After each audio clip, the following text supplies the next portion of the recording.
Again, this is a developing story. There has been an explosion. Absolutely shocking.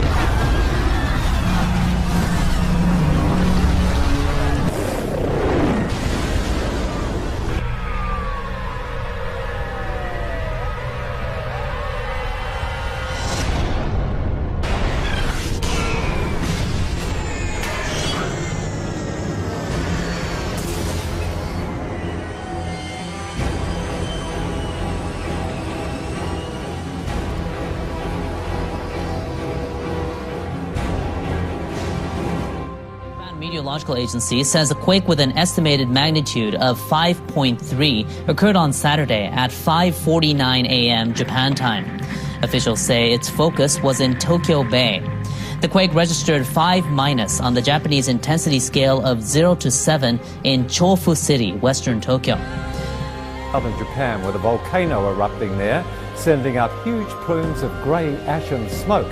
And authorities have banned people from within 2 kilometres of the crater. Mount Aso is located on the southernmost main island of Kyushu. It sent plumes 2,000 metres into the air. They're saying that Schmidt was actually shot in the head at least once. So this is an active shooter situation there at Delta State University. This is in Cleveland, Mississippi. You can see there, this is a delay. We don't want to give away the operations there on the ground.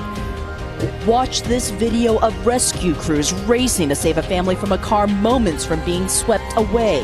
Yeah, they're getting everybody out. Children pulled quickly from the car windows. He's starting to build a heck of a dam. The flood so strong, trees uprooted by the current pileup.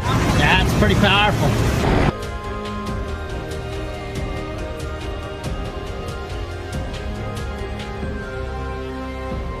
Japan Meteorological Agency says a quake with an estimated magnitude of 5.3 occurred on Saturday at 5:49 a.m. Japan time. Officials say its focus was in Tokyo Bay. The quake registered 5- on the Japanese intensity scale of 0 to 7 in Chofu City, western Tokyo. Firefighters in central Tokyo say they're responding to 3 calls about injuries. Some railway lines in the Tokyo area suspended operations, but they're now running again. Once again, an earthquake has hit Tokyo and surrounding areas. Officials say there's no possibility of a tsunami. The Japan Meteorological Agency says a quake with an estimated magnitude of 5.3 occurred on Saturday at 5:49 a.m. Japan time. Officials say its focus was in Tokyo Bay.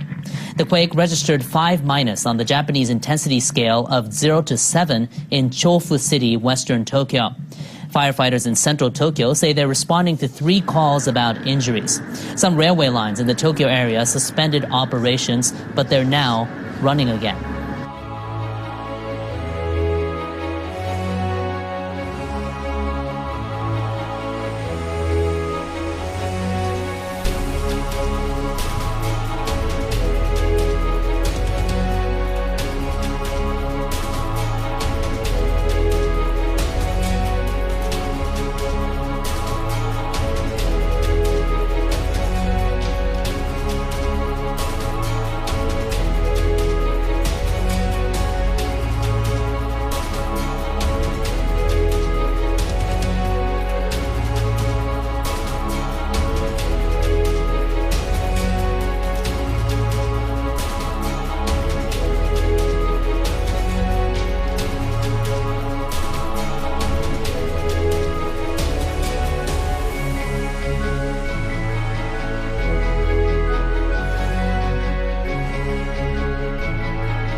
Tuesday, the police wanted to arrest people that had stayed in the mosque overnight. Rocks were thrown, stun grenades fired. Those inside the mosque built a barricade at one of the doors. It later caught fire, but was quickly put out. The Palestinian Red Crescent said at least 24 Palestinians were injured in this latest confrontation. 5 Israeli police were said to have been lightly injured. In what has become a pattern, intense fighting in the early morning hours, a cleanup afterward, and like we see now, relative calm. But beneath that calm, there is deep underlying tension. Hardline Israelis want Jews to be allowed to pray on the plaza outside the Al-Aqsa Mosque itself, something that has been banned since the 1967 war, which saw Israel capture East Jerusalem. Muslims say this would provoke further tension and violence. And Jordan, who is the custodian of the Al-Aqsa compound, has a peace treaty with Israel. Said that any more provocations in the Old City will affect the relationship between the two countries. There will be an emergency Israeli security cabinet meeting late Tuesday evening to discuss the latest situation. Scott Heidler, Al Jazeera in occupied East Jerusalem.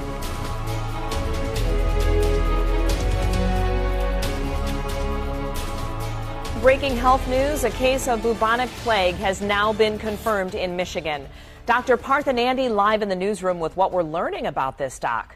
Yeah, I think the Michigan Department of Health and Human Services says a person who recently returned from Colorado is the one who's tested positive. And the individual is one from Marquette County, which is in the UP. We're told that the person is recovering after receiving the appropriate treatment. Now, this is Michigan's first diagnosis of the plague and the 14th case reported nationally this year. So, Doc, even though this person lives in the Upper Peninsula, talk about our cause for concern here in Metro Detroit. The thing is, it's an important question because people are wondering, am I going to get the plague? And the answer is, probably not, because it's not spread person to person. It's very rarely spread person to person. It's, if you have, in fact, a flea bite that comes on, and rarely rodents, if you have a cut or a bite from a rodent, you can get that. But rarely from person to person can you get this. This person is up north, and even up north, if you have individuals that are there, they're rarely at risk for this disease. And Dr. Nandi, can you remind us of what the bubonic plague does to you? It could actually cause illness and actually can cause death. Over time, it has caused millions of deaths. But I think the important point is that people should not panic about the fact that they're going to have the bubonic plague. I think what we have to find out is, in Colorado, are there other cases of bubonic plague, and if so, then let's find the vector, where it's coming from, and eradicate it. In Michigan, we haven't had any reported cases, so this person most likely picked it up when they're in Colorado. Also, if you look at other cases in the UP, if there are none, I would not be able to think of there's any reason for concern right now.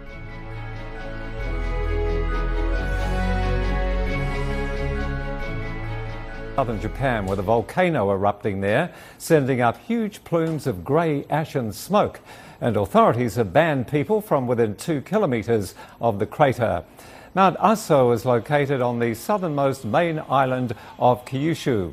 It sent plumes 2,000 metres into the air. And Japan's meteorological agency says further eruptions are possible and could spew volcanic rock as far as 1 kilometre from the crater. Police are quoted as saying they safely evacuated the area near a ropeway on the mountain and were having other visitors move to lower elevations. Police were still checking to see if any hikers were in the restricted area. The Japanese archipelago sits atop the Pacific Ring of Fire and has more than 100 volcanoes. Mount Aso had a smaller eruption in August, and eruptions in 2014 disrupted tourism in the area.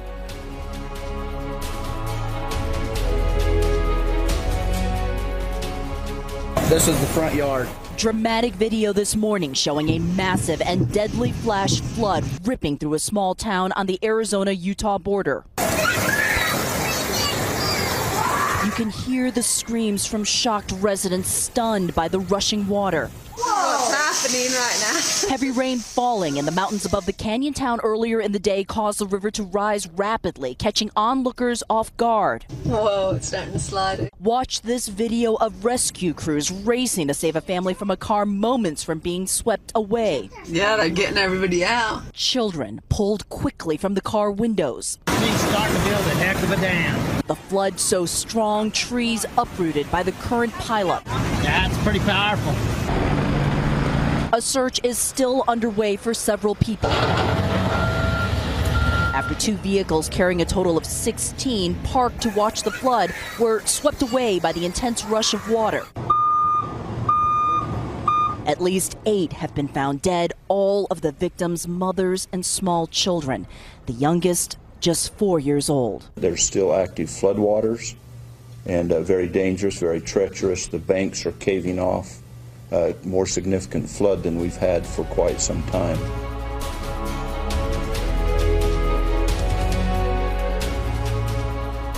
This is not what what you want to stumble into on the beach, a bunch of dead fish. Smelly. A 10 News viewer sent us these pictures hoping that we could figure out what's going on. So 10 News reporter Joe Little looked into it and learned this happens more often than we know. This is what was found after a short stroll on Imperial Beach. A bunch of dead fish mixed in with the seaweed. That looks like a sardine. They aren't very big. All the ones I found are smaller than my sunglasses. I showed lifeguard Oscar Alvarez the pictures sent to 10 News by a viewer.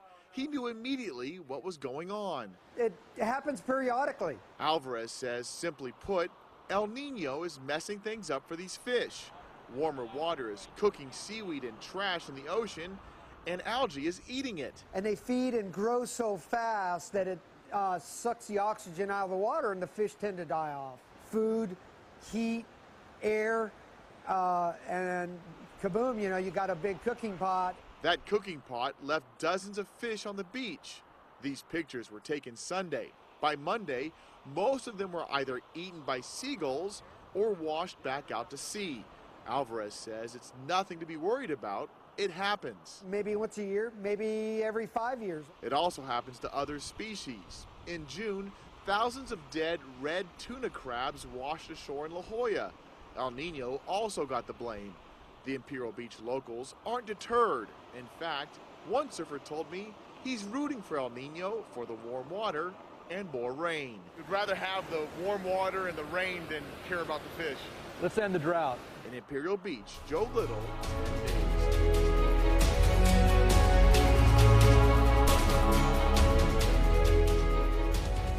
Here's what was going on near the west coast of France on Sunday. Yeah, a big tornado. Now, it's not like Europe never sees tornadoes, but the interesting thing about this video is, yes, you look at it from afar. Okay, it looks kind of bad. You can see there's definitely at least some level of violence there. But these guys actually end up driving almost right into it. I mean, they're definitely on the outside of it. Look how close they are in this video, and look how violent that wind is. I mean, this is just crazy stuff. Now, there were local reports that there were uprooted trees, roofs blown off buildings, things like that.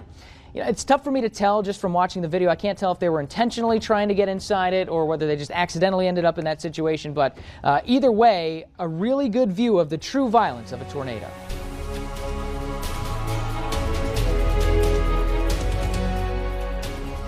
I want to bring you this breaking news that's coming into us from Cleveland, Mississippi. Cleveland, Mississippi. Apparently there is a situation at Delta State University. It's an active shooter apparently being reported there. Again, if you're looking at the map and it looks odd to you, Cleveland, Mississippi. This is a public university, apparently over 4,000 students. But there have been tweets going out from the Delta State site to students saying that the campus is under lockdown. They are asking everyone, and you can see right there, please stay inside and away from the windows. The campus remains under lockdown. They're saying more information will be distributed as they get it. But they did put out about 19 to 20 minutes ago, could be as much as 22, 23 minutes ago, that an active shooter has been spotted on campus near a place called Job Hall. Please take immediate lockdown action. Again, Delta State University in Cleveland, Mississippi, an active shooter spotted. Everybody there under lockdown. We have breaking news on the shooting of a professor at Delta State University. That professor has now been identified, this just in to CNN, as Ethan Schmidt. He is a history professor who we are learning from authorities there was shot and killed at Delta State University. This is according to the deputy coroner of Boulevard County. That deputy coroner saying that Schmidt was actually shot in the head at least once. So this is an active shooter situation there at Delta State University. This is in Cleveland, Mississippi. You can see there, this is a delay. We don't want to give away the operations there on the ground.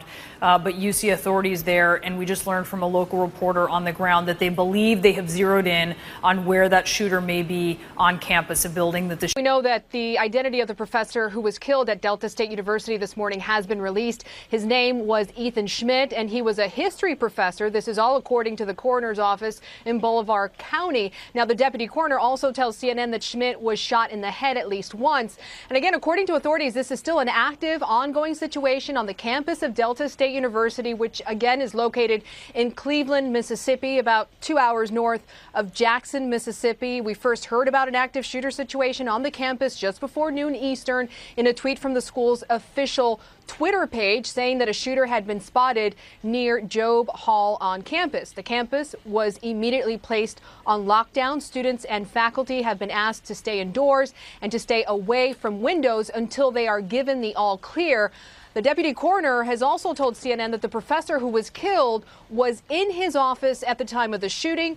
The coroner's office also says no gun was found at the scene, but authorities did find 2 empty shell casings. Brooke, they're still looking for the person who killed this professor this morning.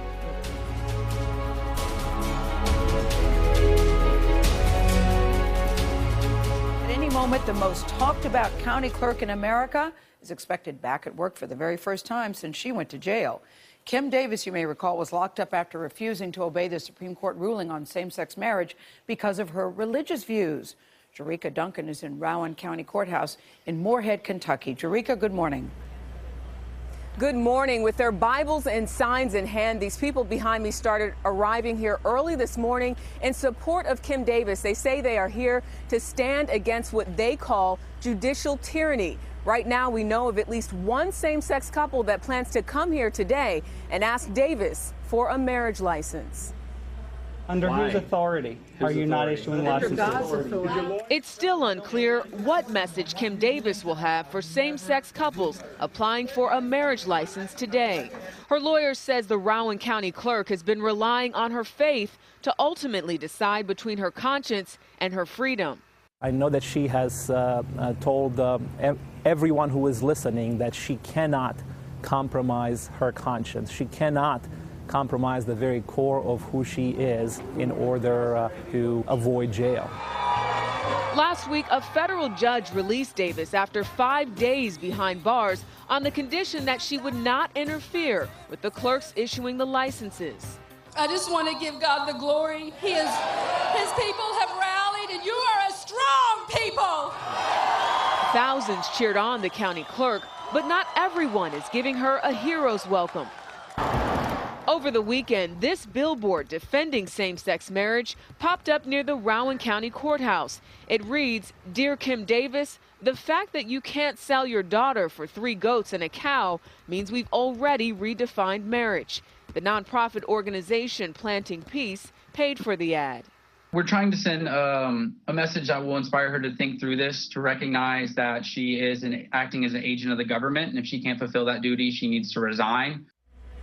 Friday, Davis's legal team filed a motion asking the court to allow Davis to continue banning marriage licenses until the case against her is settled. Meanwhile, at least one deputy clerk here has said he will keep issuing marriage licenses, even if that means disobeying his boss, Kim Davis. Nora? All right, we will be watching. Jerika, thank you so much.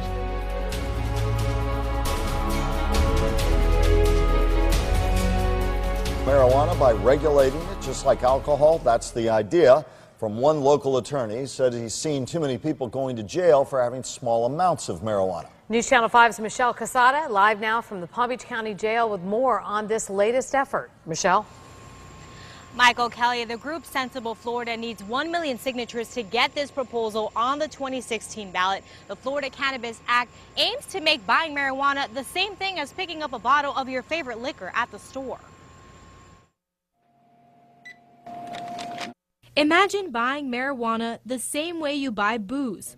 That's what local attorney Michael Minardi is pushing with a new campaign to regulate marijuana similar to alcohol. We trust people with alcohol. We trust people with tobacco.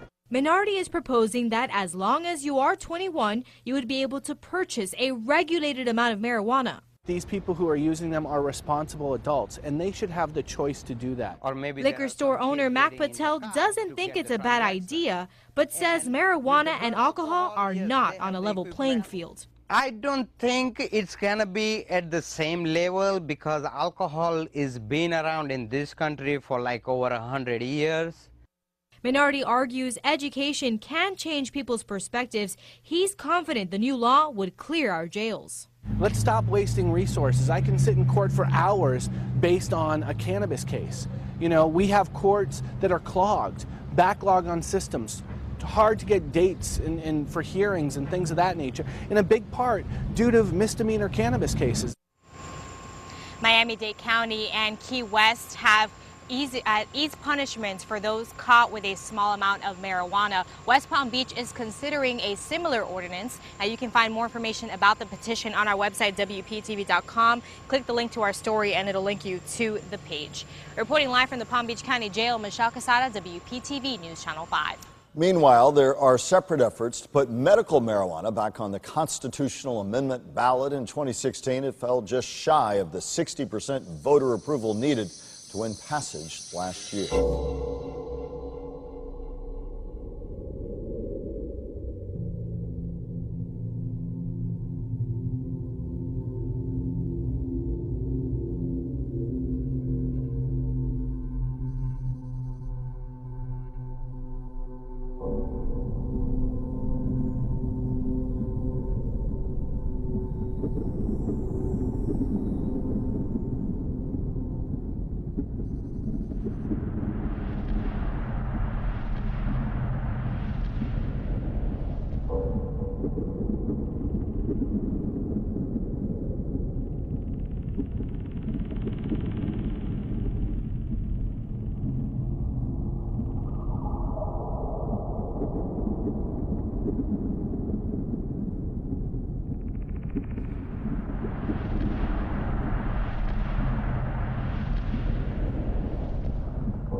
Now, Mexico's government has called on Egypt to swiftly investigate why a group of tourists were targeted in an airstrike. At least 2 of the people killed were Mexican citizens. And Egyptian authorities have not said what weapons were involved in Sunday's attack in the Western Desert. 12 people died and 10 more were wounded, but 6 Mexican survivors told Mexico's ambassador to Egypt that they had stopped for a meal when they suffered an aerial attack with bombs launched by a plane and helicopters. Foreign Minister Claudia Ruiz Massieu said she had met with Egypt's ambassador to Mexico and called for an exhaustive investigation on the incident.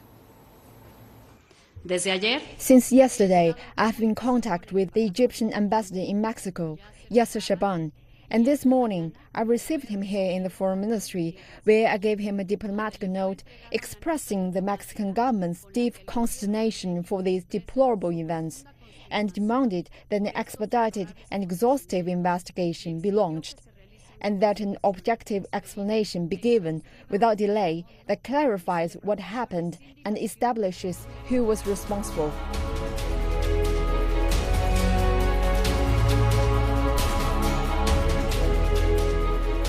Well, this is a new threat that is coming out of KCNA, North Korea's state media. Back in 2013, North Korea vowed to restart operations at its Yongbyon nuclear complex. And according, it says, to the director of the Atomic Energy Institute in North Korea, that facility has normal operations, he says now. And here's a little bit more of what he had to say in this KCNA article. He says, as known by the world, the DPRK, that's North Korea's access to nuclear weapons, is an outcome of the U.S. hostile policy towards it.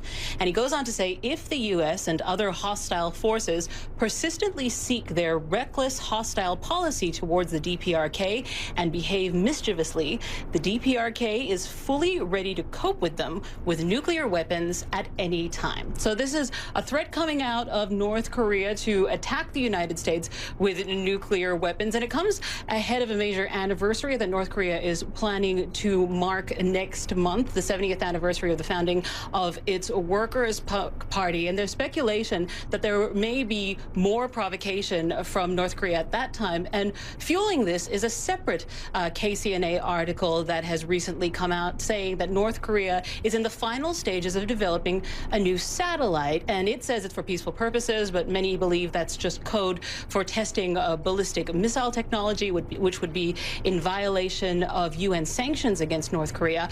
I spoke to the United States ambassador to South Korea, Mark Lippert, and here's what he had to say about that.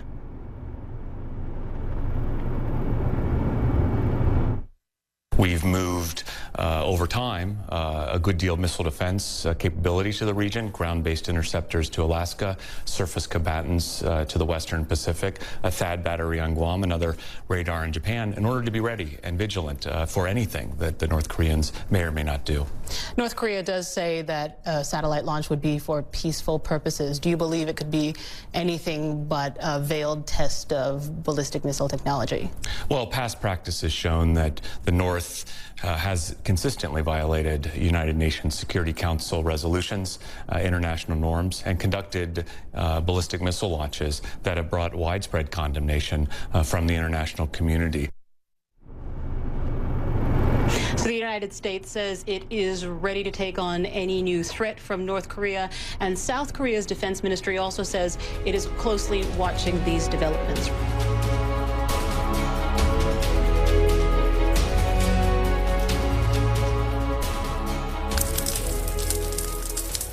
Sumatra on fire. Thousands of hectares of forest and bush are burning, creating thick, choking smog that is spreading far beyond Indonesia's borders. Airports are closed, and early on the economic consequences appear to be huge. But it's the effect on people's health that is most worrying. Hospitals are filled with people suffering from respiratory diseases. These are up 13% compared to last year. The doctors have only one word of advice: evacuate. An impossible task, since millions of people live in the affected areas. People here are slowly but surely killed by the smoke, especially the elderly and people suffering from respiratory diseases. Small children and pregnant women run a huge risk. Budi Warman was diagnosed with lung cancer after living in the worst-hit area all his life. He had to leave his village due to the smog. We common people don't know what to do anymore. We can only hope the government will finally do something. I cannot even talk about my future. They have to stop the fire now because all of us are suffering. Farmers and plantation companies have been caught deliberately setting their land on fire, the cheapest and fastest way to clear land. Indonesia has become the world's largest palm oil exporter in the past 2 decades. Much of the forest land was cleared using fire. For nearly 2 decades, people here every year during the dry season are breathing smoke-filled air. The government has failed to change the culture of land clearance, and a punishment of 10 years in prison for arsonists is hardly ever enforced. In Riau, only 3 companies in the past 18 years have been brought to court for setting their land ablaze. The new forestry minister, who is heading an emergency task force, promises harsher actions. I apologize because we have to face this problem altogether. We tried very hard to stop the fires in Riau, but now they are burning in the south of Sumatra, and the haze goes everywhere. Let's do this together. Let's overcome it together. I'm monitoring events every hour. The government has announced that companies won't be allowed to operate anymore when their land is found to be on fire, deliberately lit or not. The worst cases will be blacklisted. Thousands of soldiers have been sent to Sumatra to battle the fires, but most of them are raging in peat several meters deep. It makes it almost impossible to extinguish the fires. Step Vassen, Al Jazeera, Riau, Sumatra.